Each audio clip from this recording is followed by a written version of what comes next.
everyone, and welcome back to Intrusive Thoughts. I am your host, Adam Rippon, and I am currently in, I'll be honest, disarray, completely unorganized, but we're going to power through. We're going to get this show in the books. It's going to be one for the history books once we're done with it, once we make it through it. And that is something that I am just completely sure of. So, why would I even tease to the audience, you're unorganized? Why would you even do that, right? That seems like a crazy thing to do. Well, it's the honest thing to do. And if you've learned anything through listening to this podcast, Intrusive Thoughts by Adam Rippon, you know that I is honest. And that is something that I stand by. That is something I stand with. Honesty. I think it's good. I think that we should be honest. So why would I be a little bit unorganized, a bit undone? I think undone is like a good way to put it. So I'm not sure if I mentioned, but I'm pretty sure that I must have mentioned that right before the last episode, I was on my way to St. Louis, Missouri. I don't know why. I've said it like that twice, and I say it in a way that like, oh, he must think that's funny. I actually don't think that's funny at all. I'm going to stop doing that from here on out. Scout's honor. I saluted to the camera. I've never been in the Scouts, so I don't know how to do a Scout's honor, but just like, that's what I mean by that. I'll never do that again. Let me start over. St. Louis, Missouri. Doesn't it just, I don't know what like took over me. Missouri, whatever. I'll never do it again. Like I said, I've done it one more time. It's okay. I'm just getting it out of my system. So I was in St. Louis, Missouri to cover the U.S. Championships for figure skating, which was the last competition that the U.S. figure skaters would do before the U.S. Olympic team would be announced. Okay. So I know on this podcast we do like intrusive thoughts and like random things, and it will like stay that way. But I do use this podcast as a way to like talk it out with myself. And I use this as a platform to share those talking out intrusive moments with you. So over the next few weeks, it might feel that it's getting a little like Olympics heavy. Well, the Olympics are happening, and I'm going to have a lot of like Olympics stuff jingle jangling inside my head, right? There's kind of nothing I can do about that. So you're going to have to bear with me. Don't worry, there's going to be a ton of, hey, why did you say that? What is going on there? I don't know what he's talking about. There will be plenty of that. I promise you. We won't stray too far from like the plot. And the plot of this show is that there isn't any. And that there probably won't ever be one. Will be one. And we will be one as we continue. I am fiddling and playing with my driver's license because I didn't know that I was missing it. Okay. This is like, okay, we're going to get back to the St. Louis, Missouri of it all and the traveling and whatever. But this is part of the reason why I do feel a bit like frazzled all over the place, is because when I travel, I feel like I go to a place and I go there organized. But then by the end, when I'm trying to go home, it's like things are all over the place, right? There's like kind of nothing we can do about that. And one of those things was I remember now when I was checking into the airport to get through security, I had my driver's license and I zipped it up in like my coat pocket, like in a spot that I still to this day consider safe. Now, here's the kicker. Here's the deal that I just put my coat away. I've been home I was home. I flew home on Sunday night. Then Monday night, I had a dinner that I needed to go to. And then Tuesday all day, I was doing something for LA 28 because the tickets for the LA 28 Olympics are on sale. So lots of like Olympic stuff happening.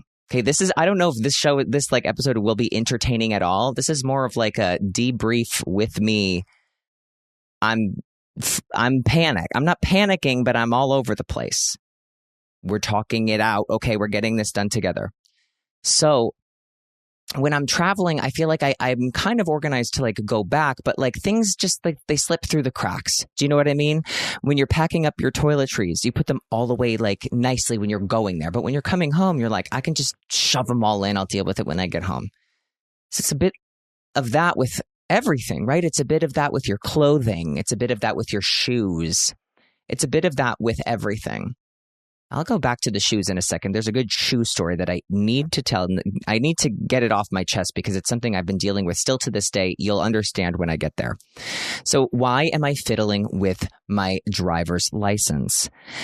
Well, that is because, as I said, I was going through security and I put this in a zippered pocket, which, like I said, to repeat myself, because it bears repeating, I put it in a spot that I still to this day consider safe. Now, what's not safe is that I just put that coat away, and for some reason, I decided to like pat the pockets, and they were kind of heavy. I had something in them. I didn't know what it was. Well, it was a bunch of junk and also my driver's license. So I've been driving around for now 3 days with no driver's license because it's been in a coat pocket. I didn't even know that. That's making me worried. That's making me like, what's going on? What are we doing? So that's just the state of mind I'm in. Like everything I'm making things happen. I'm doing things. I'm doing well. But then all of a sudden I find my driver's license and I didn't know it was missing because I put it in a safe spot, right? I tricked myself and I'll try not to do it again. I really haven't had like a moment since I've been back. Because you might be thinking, okay, you got back on Sunday, you had a dinner on Monday, you had an all day Monday. Yeah, so you think. On Monday, I was basically thrown into like a coma.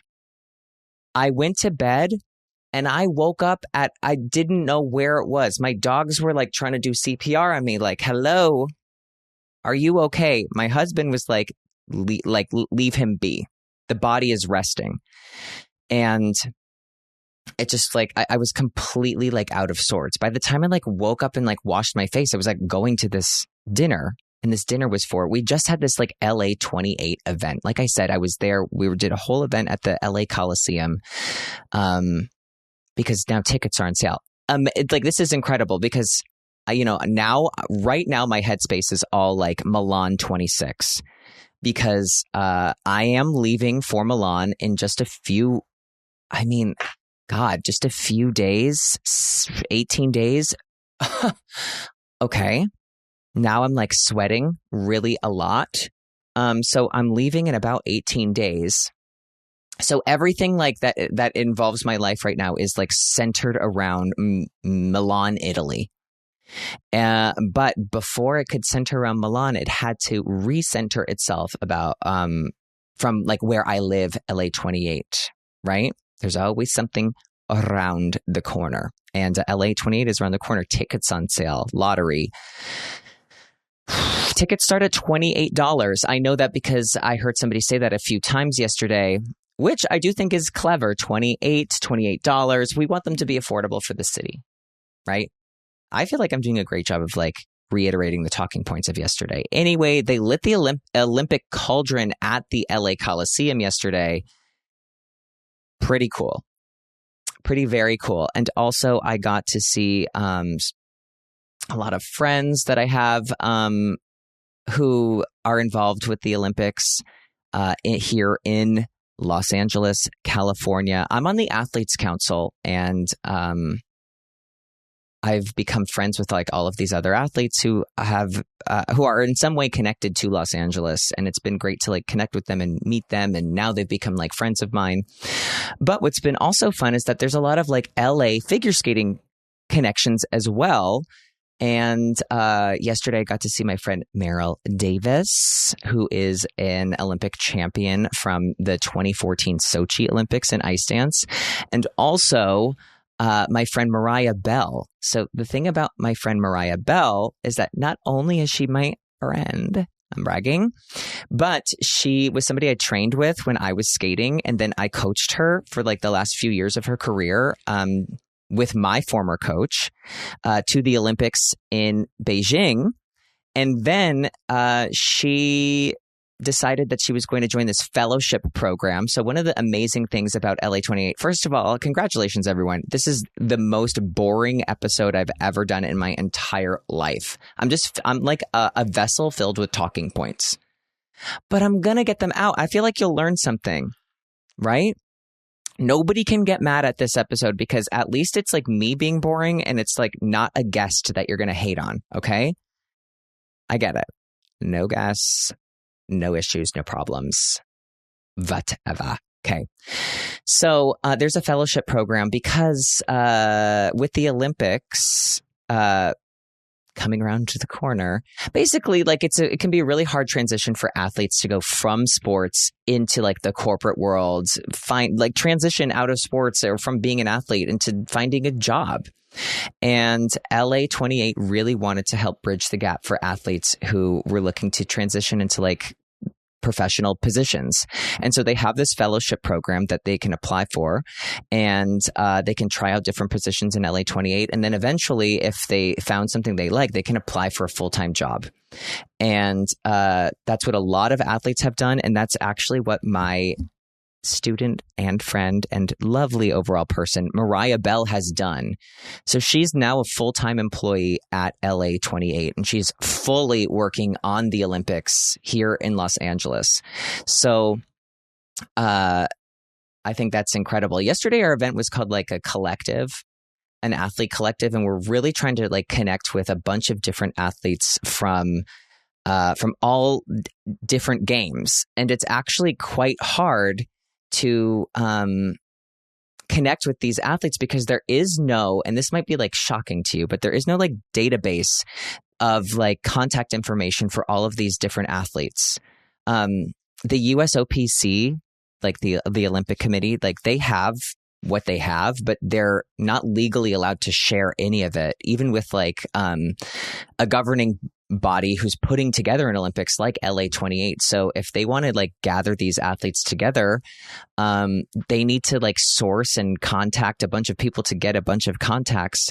So it's not so easy to get all of these people in one place. And so the Athletes Commission and LA28 decided that they were going to do a reach out, and they thought maybe they'd get like 50 or so athletes, but we got like 300 athletes from games. I think the games furthest from us was like we had somebody from the 1960 games. Our oldest athlete there was 90 plus years old. And it was just like, it was really amazing. We got to like share the things that we're doing. We could show everybody like where the venues are, scheduling, all of the things that we're doing to make sure LA is like left better than it was, and all of the positive things that the Olympics can bring to a city. I'm really sorry for this like episode. I know it sounds like so corporate, but like that's where my like head is right now. Please just like believe me. I found my driver's license in a pocket, and so now I'm just sort of like, okay, calm down. Anyway, love you. So let's just go back to like St. Louis for a second. Okay, where I'm done talking about the why did I even talk about the fellowship program? Like, I'm sure I hope somebody found that interesting, or like, that's nice. At least you said that. Anyway, so we're going to be talking quickly about St. Louis and something I did at the very beginning of my trip that I had to deal with and live with the entire duration of it.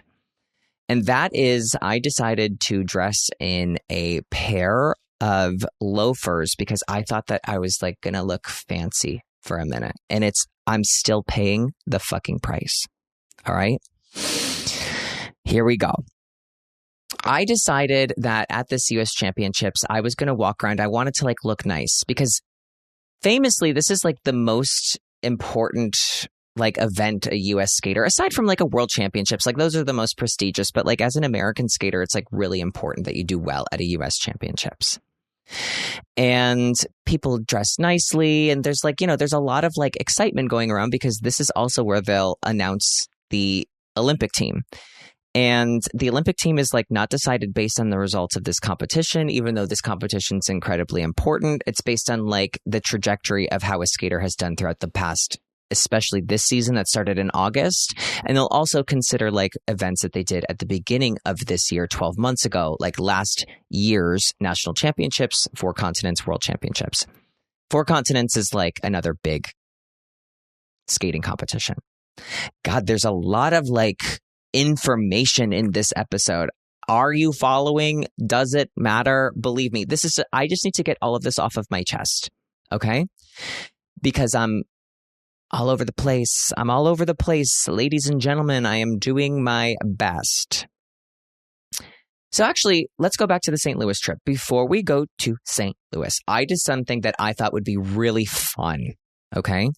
And instead of flying from LAX to St. Louis, I decided that I was going to fly out of a more local airport, Burbank Airport.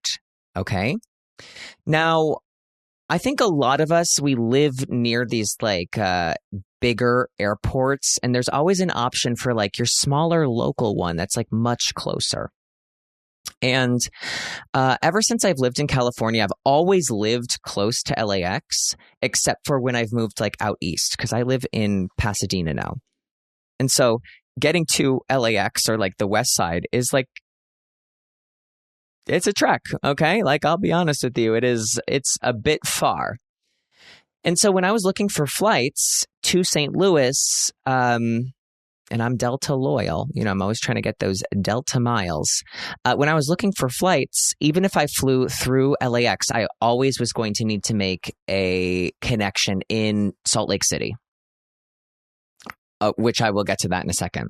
So I thought, well, if I'm going to have to fly through Salt Lake City anyway, let me just check the flights from Burbank. Lo and behold, Burbank, you also have to fly through Salt Lake City. All right, let's try this out. I'm going to fly through Burbank. Now, I've picked people up at Burbank. I've dropped people off at the Burbank airport. I'm intrigued because it's small. It's easy to get in and out of, and it's like 15 or 20 minutes from my house. So like, what could be better? So I get to the airport in the morning, a.m. early. This flight is at 7 a.m. I'm getting there at like 5:30. You know, I'm not playing around. We've got to get on this flight. We got to get there early. I need to get to Salt Lake City, baby. So I get there, and the first thing I notice is carpet everywhere. And this is like a very like period piece of thing to happen when you go into like a public building and there's carpet all over the place. There was a time in the history of our country when we thought like carpet in a public space would be the best thing. And I'm here to say, back from the past, I almost wanted to cancel my flight and go to LAX just to be on a tiled and mopped floor. I did. I really did for just a moment. It took me by surprise. Also, low ceilings at the Burbank airport. I felt like if I put my hand up and jumped, I could have touched the ceiling, something I'm not used to at open air vaulted ceilings at an LAX. Did miss the vaulted ceilings. And, you know, when you go to a smaller airport, there are no lounges. And I'll also say this, you know, I'll be honest with you. My economy ticket and low level status was never going to get me into a lounge, but at least I knew there was one. Do you know what I mean? Like, I consider, like, if I couldn't get into it, I consider it like a bunker. Like, there's a safe place for me to go if I need to, even though I would be denied access completely. I'd be embarrassed.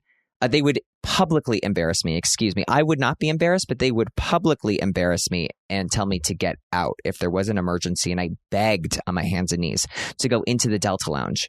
They would go, get your economy fucking ass out of here. You are in the way of people who are flying Delta One across the country. You do not need to be in here. You're flying to Salt Lake City in row 26. Please leave. You do not need a plate of berries and melons, even though I would want one. And in an emergency would kind of make me feel at least a little bit better, right? There is no option for that when you are flying through Burbank. When you fly through Burbank or your smaller like local airport, the only thing you have are like, it's truly like walking in New York where it's like bodegas.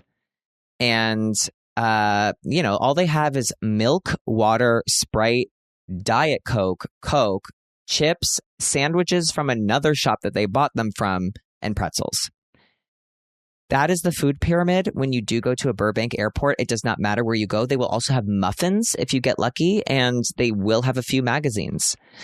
Not really any books. Maybe they'll even have like a jewelry shop, but they absolutely will have an Anastasia Beverly Hill vending machine. You'll need that.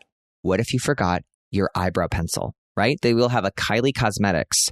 What if you forgot your lip liner? Okay, that's what they're concerned about at the Burbank airport. At LAX, it is sort of more like, what if you want a sweatshirt? What if you want a bag of candy? Not a lot of candy at Burbank. Low ceilings, carpeted floors. So I remember I thought to myself as I'm like getting ready for this flight, I'm glad I did it. I don't know if I'll ever do it again, right? I think there's a sense of security I feel from a floor that can be mopped at night. And there's a sense of worry I feel when I see a carpet that can never be mopped, ever, since it's been installed in what would I assume be 20 or 30 years ago. I'm assuming that that carpet was installed in the 1900s. That could be 1999, right? But it's definitely not from the 2000s. I think at least then we were thinking, let's make the floor hard, something non-porous. When the carpet, it's just like, and it's exactly that carpet that like they had at CVS, which I think CVS still has that like gray, and it's like faux shag. You know exactly what I'm talking about. You could rub your like feet into it, where it's like, it's never been clean, but it's also kind of not dirty looking either. And I love it. I will tell you that when I used to live in Canada, Toronto, Ontario, that I would dream of walking into a CVS and smelling that carpet because it was nostalgic. And I still to this day, I love walking into a CVS. I don't really go to CVS or like any drugstores that often. I'm going off on a bit of a tangent, but I will tell you that I do follow a lot of like couponers, professional couponers, I'll say it, on TikTok and Instagram. And it seems like the drugstores are the only places where you can really like maximize your deals, especially at a CVS. I feel like at a CVS, they like give you money. I mean, you have to do like, I've seen these couponers go in and they like buy random assortments of things where it's like, that's where you lose me. Like, I don't need 5 toothbrushes, 18 toothpastes, a Persil laundry detergent, and then like 10 Venus leg razors for women. Like, I don't need that, but it is appealing that it only costs $5. Where they lose me is that it costs me $5, but I need to do about 38 different transactions to make that happen. I don't want to do that. I think maybe I'll just pay full price. But I always think I should start couponing at CVS. I pass one all the time. I don't go in. And that is my mistake. I think I do need to kind of fix that and change that up. Anyway, Burbank Airport, CVS gray carpet. So I get on the plane. I fly there. I make it to Salt Lake. And then I finally do make it to St. Louis, Missouri. We're there. Things are going well. It's absolutely fantastic. I'm happy to be there. There's an excitement in the air that it just feels amazing. And I'm so excited for this Olympics coming up in Milan because I remember 4 years ago, it just felt so strange, right? It just felt so strange. And there was a part of me that felt like, are the Olympics like dying? Like, does anyone care? And it really was like, that was just like the COVID of it all, right? Like, people couldn't go. You couldn't feel the excitement, and people just had so much more going on. I'm so grateful that those athletes like had the opportunity to go, but like people had other things going on. They like could not be bothered or worried about like the Olympics, right? Like, people were dying. But this time around, and this momentum really started with Paris, where the Paris Olympics, I guess now 2 years ago, 2024, there was just so much excitement and so much attention, and the athletes, they got the attention that they deserved. And I feel that this is happening again. I'm just so excited. I feel like this is going to be amazing. I feel like this will be an Olympics where we get a lot of people going like to their parents and being like, I want to skate. Because I remember watching the Olympics when I was little, and that's the reason that I wanted to get on the ice. I think a lot of young kids are going to see themselves in a lot of like, not only the American skaters, but a lot of the international ones as well. Because it is just, It's incredible. It's amazing. It's going to be fantastic. So, like I said, this U.S. Championships, it's important. You want to look good. You want to look your best. Blah, blah, blah, blah, blah, blah. Right? Okay. So I decide that like one of the days that before I start working there, I'm going to be walking around. I'm going to be seeing a lot of people that I know. I just want to look good, right? Can't blame me. Going to be around. And so I want to look good. I want to look professional in front of these people. So I brought this pair of like loafers that I had gotten like a year ago. And I'm like, okay, this will be great. Like I look good in a loafer. Okay. I'm not like, don't overthink it. Me, loafer me, good. St. Louis, Missouri. Okay. So I put these loafers on. Things are looking good. I'm feeling good. I'm feeling professional. And then all of a sudden I start to feel a bit of like discomfort. I don't feel great in these loafers. I'll be honest. I'm starting to feel the skin being pulled from my, I'll say it, bone. Like it does feel like a little like I am losing thicker layers of skin that shouldn't be leaving my foot. Okay. So I'm starting to feel like I don't have feet anymore. I just have two bloody stumps. And I go, well, I haven't been in them that long. That like can't be the case. But then I do start to walk around like I have a poopy diaper on. You know, where it's like you can't bend your knees too much because you'll like move your foot. So I am just sort of stomping down on the like flat soles of my feet. And I turn to one of my friends and I go, I think we need to go back to the hotel. I do think I need to emergency change my shoes. She said, okay. And I think at that point, it's like I went through the stages of like grief. And at that point, I had hit a realization, acceptance. And I went, no, I have to accept that when I take my foot out of the shoe, it will just be blood and bones. And I have to accept that. I'm going to need a skin graft. I'm going to need a doctor. I am going to need prayers and thoughts. And I'm just going to need a lot. And I came to that realization. And I remember I took my foot out of my shoe and I was correct. Soaked, covered in blood. The heel, gone. One of my toes, bloody. Another, like the top of my foot got like, I don't know how I pushed so hard. It's the Olympics. That Olympic spirit got to me. I went, you can push through this. You don't need a foot. In fact, you don't need 2 feet. You don't need any. You just need 2 stumps that you can plop onto the ground. And it must have been the mindset that I had when I like got there and I started to feel that pain. I said, you're not feeling pain. You're feeling pressure. And you always step up when the pressure is on. And I did. But at that point, I had brought a few different pairs of shoes with me because at that, when I got ready for this, I'm going to the Burbank airport, then I'm going to St. Louis, I'm going to nationals. I want to look good. I was in my mind thinking it's a bit of a fashion show, right? Like I'm going to wear like my clothes, but it is a time for me to like look my best. And at that point, when I took my bloody stumps out of my now blood-soaked loafers, I went, all right, now it's about survival. Fashion over, survivor on. Survivor under, okay? I forget what I said about over, but now I'm saying under. I'm trying to concoct a joke because as you can see, I am a bit cut and dry this episode. This is sort of like, this is background music, you guys. This is like just the background. Also, voicemails, not a chance. Text messages, haven't touched them. I'm all over the place. We're going to get to a little bit more of that in a minute. But basically, when I took my feet out of these loafers, I had to say I am sorry to my body. Body keeps the score. And right now it was shoes 1, Adam 0. And I said, I am sorry. And I luckily had one pair of shoes that like felt okay. I could walk around. I needed to like warm my feet up to them because I just needed to like accept that there was going to be pain, but I was able to walk in them. And shout out to those shoes. Shout out to those white shoes.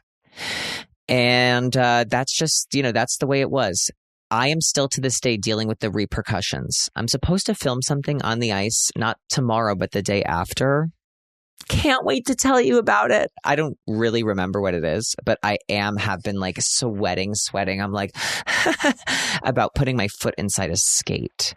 So I'm scared about that, but I am going to, the mind is powerful. So I will heal the skin through the mind. And that will be that. I will have two healed. I wish I would never show you, but it's like I showed my friends who I was, not afraid to kind of show my bare bloody foot to. And they went, that doesn't look good. And I said, I know it doesn't look good. You can almost see the bone, right? At least you can see like the fascia of the body. It does look scary. Anyway, we made it through the week in St. Louis. It was fantastic. I was there. I have a lot of you know, but some of you might not know, is I have another podcast called The Run Through that's like all about figure skating that I host with my good friends Ashley Wagner and not Olympic champion Sarah Hughes. And we say that because in figure skating, there is an Olympic champion whose name is Sarah Hughes. She won the 2002 Olympic Games.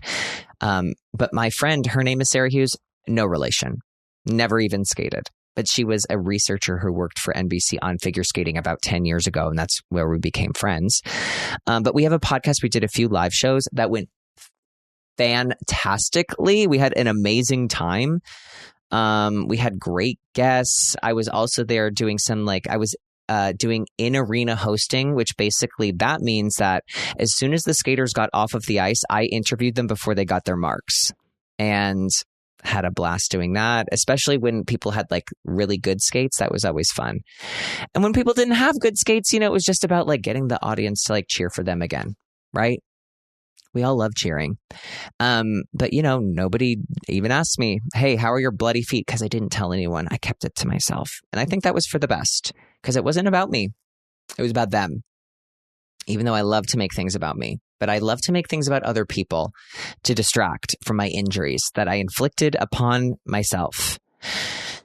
So then we fly back to, it's time for me to fly back after this trip. I flew back to Burbank Airport. And this is when Burbank did win me over because my husband was like, hey, I can pick you up. I said, all right. And the effortless trip that he made to pick me up at Burbank, I went, all right, there's a point. I can deal with the carpet. I can deal with the low ceilings because this makes sense. This took 15 minutes. This was easy. And I forgot what it was like to pack the car like airport curbside and not feel like the pressure of somebody about to like pull out a gun on you and be like, you better move. And it was really nice. It felt so good. I could take my time getting bags into the back of a car. Like that just felt good. It felt right. And so I think like when it works out, I will fly through Burbank again. I'll say it's not always easy to do. And sometimes it is like quadruple the price. But when it works out and there's like a connection anyway, hell yeah, I'll do it again. Because this was like enjoyable. It was enjoyable to be 15 minutes from the house and to get like picked up because JP and I have gotten into like fights when he's like offered to pick one. We've gotten into wait for this. We've gotten into fights when he's offered to do something nice for me. I'm not the one fighting though. We'll like argue about like where I am. Because sometimes I will look up at a pillar and it'll be the wrong one. I'll tell him I'm at a wrong one. And then I think I'm doing something nice by like moving to a different one. But then I'll forget to tell him. So yeah, there is like sort of like we'll get into like an altercation about, me not telling him that I'm moving. And also, it's just LAX it's pressure filled. It's a relationship tester. We've passed them. We've passed all those tests, which is fantastic because we made it. But, Burbank was just like easy breezy. It was so fun. He brought the dogs in the car. Come on, like you can't do that at LAX. They'll freak the hell out. So I did like that. I really did like that. I appreciated that. So I think like when it works out, I will do it again.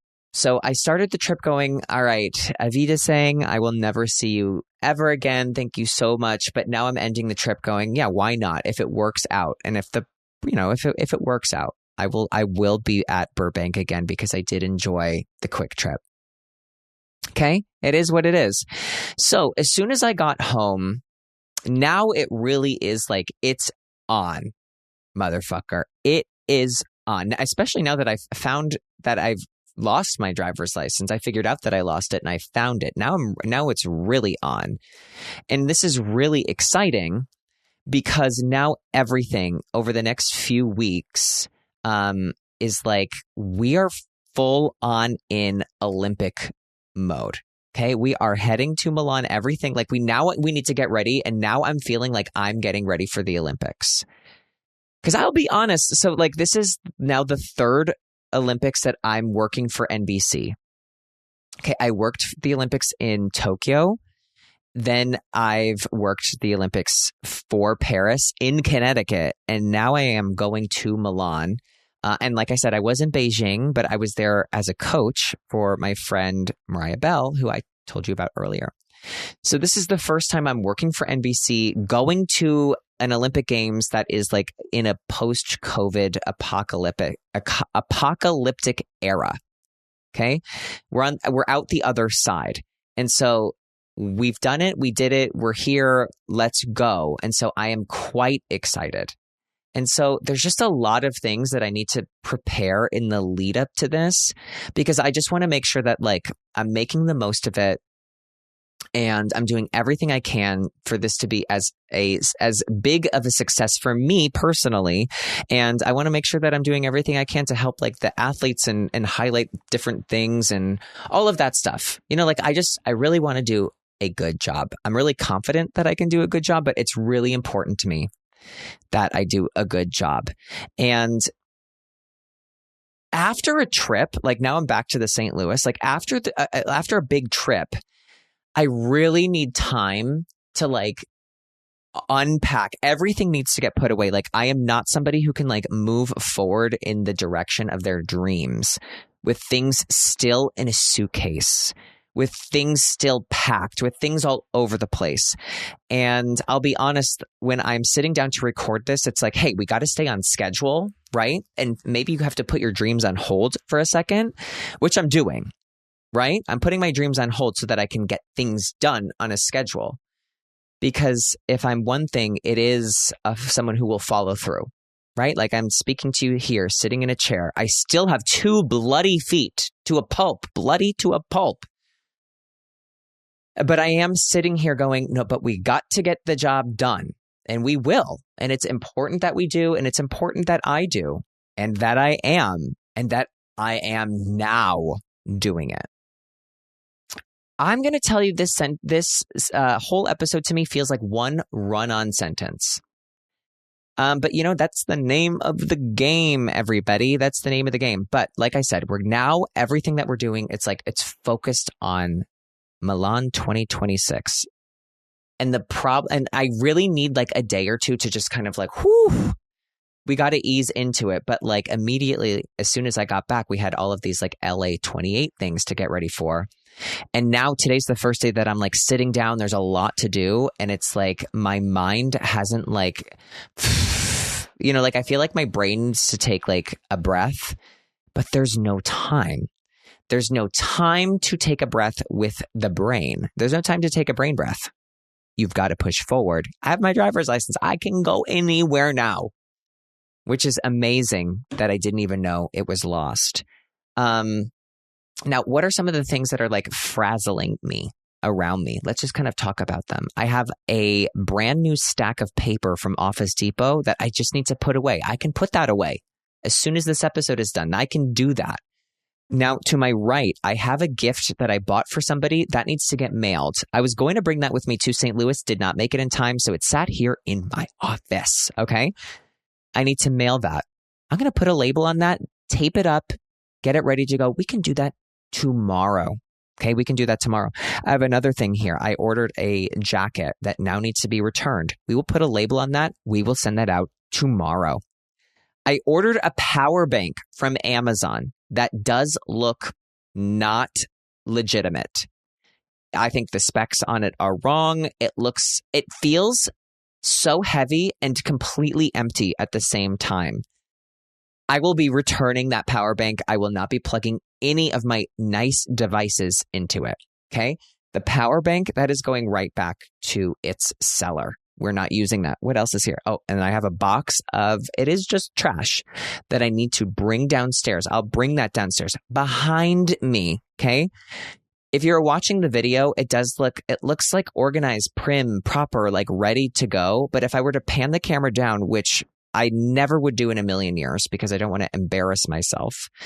Let me just look. I have another box behind me that I just got that I think is from Ralph Lauren, which is some of the Team USA apparel, which is so nice that they sent me some. That is so kind. I also just got my Olympic credential. So I just got that in the mail from NBC. And like, what does that mean? So basically, if you're working in Olympics for NBC, they will send you your credential, which works as like a visa if you're getting into the country. Like this will work as like as a work visa. And when we went to China and an American citizen needs a visa to get into China anyway, my credential for the Olympics worked as my Chinese visa to get into the country. So this piece of paper, this thing that I have with me is like vitally important. So like how I was like, oh, my driver's license, I didn't even know it was missing. I cannot lose that piece of paper that just got here from the FedEx man. Okay. We can't lose that. I'm saying that to you and I'm saying it to me to hold me accountable so that you don't have to hear me talk about how I lost it because I'm not going to. It's going to be right there. Then I'm just turning around for a second. It's chaotic. Okay. Because there were just like tons of things on this desk that I just like piled on. And I knew before I started recording this, I was like, before I do anything, I need to just like dust this desk off. Because when I sat down to record this episode, the first thing I did was I said, everything needs to get off of this desk. And for some reason, somehow I looked at it and I went, it's covered in dog hair. How did that happen? So I dusted it off. The desk is clean. I need a clean workspace to like work and like do stuff and things at and in. And I was able to do that. And I really think, listen, maybe this episode isn't very ha-ha, he, but it's raw. And it's me and it's raw. Like my feet are rubbed raw to the bone. I'm begging you to believe me. I saw one of my white socks that I was wearing on my trip and it's like the heel is bright red. And I pushed through that. And I pushed through this episode. And I want you to know that doing these episodes is like not a struggle or not something that I go, ugh. But sometimes you got to push through them because we're champions, right? Because the Olympics are coming up. And then after that, another Olympics is coming up. There's no time. There's no time to sit back. There's no time to waste. We get things done here on Intrusive Thoughts because we live life in the Olympic spirit. And with the Olympic spirit, we have copy and print paper next to us. And like I said, we have a bunch of things to get returned, right? Returned. My computer also just said something so fucking mean where it's like, we can't do this update because we're completely full of shit. So I'm going to have to deal with that. I also am going to say something else before we go, because now I'm kind of wrapping up. Again, like no text messages whatsoever, voicemails, but we're going to get there because I think this episode was just like a debrief and like let the brain relax. Like I actually do feel much better after this, as you can tell. I don't feel high strung, stressed out, nothing of the sort. As you can tell, I don't feel that. But this was like a de-stressor, like a nice deep breath. I'm feeling much better. I'm feeling good. And we're just going to move ahead, full steam ahead. And, like I said, no texts or voicemails on this episode. But I think that like I'm going to treat this podcast like in the next few episodes, like it's going to be nice to take a bit of a breather. And so if you actually have any like Olympics questions or things that you're thinking about when it comes to the Olympics, or honestly, any intrusive thoughts, whether it be the Burbank airport or shoes that make your feet a complete bloody pulp mess, you should call or text the podcast hotline. And that number is 310-909-7117. You can find that number in my Instagram bio, in my link tree. Like I said, it's 310-909-7117. I am actually so impressed with myself that I feel like I did this episode and like not miss a beat. Whew. Is it about anything you want to listen to? Probably not. But we sat here, we did the damn thing. Good night, I pass out. And we got a good episode done. And you know what? When we do this show, it is about being honest and about where we're. I'm not going to be funny if I don't think I can be. And I did not think this was as funny as I could be. Did you laugh? Probably not. Did you cry? I don't think you did that either. I think this is one of those ones where it's like I said it was for the record books. Maybe not. Because I'm looking behind me and I have a box from Ralph Lauren. I have an important package that I said cannot lose. And just I have about 55 Sharpies. Why? I don't know. But they're there. But now it's on. It's on. This was the debrief episode. And now from here on out, we are in Milan mode. Okay, we're in Milan mode. And I can't wait to get into Milan mode with you. Any intrusive thoughts when it comes to Olympics? Let's we're going to be there anyway. But like I said, any other, we're welcome. And they are welcome. And you are welcome here. And I am welcome for you. Thank you. Right? Thank you. You're welcome. If you'd like to call or text the intrusive line. Intrusive line? God. Okay. It's time to tighten this up. Let's do a tight ending like we did the whole show. Ready, set, go. If you'd like to text or leave a voicemail to the Intrusive Thoughts podcast hotline, like I said, that number one more time, 310-909-7117. My name is Adam Rippon, and these have been my Intrusive Thoughts. We'll see you next time. Bye, everybody.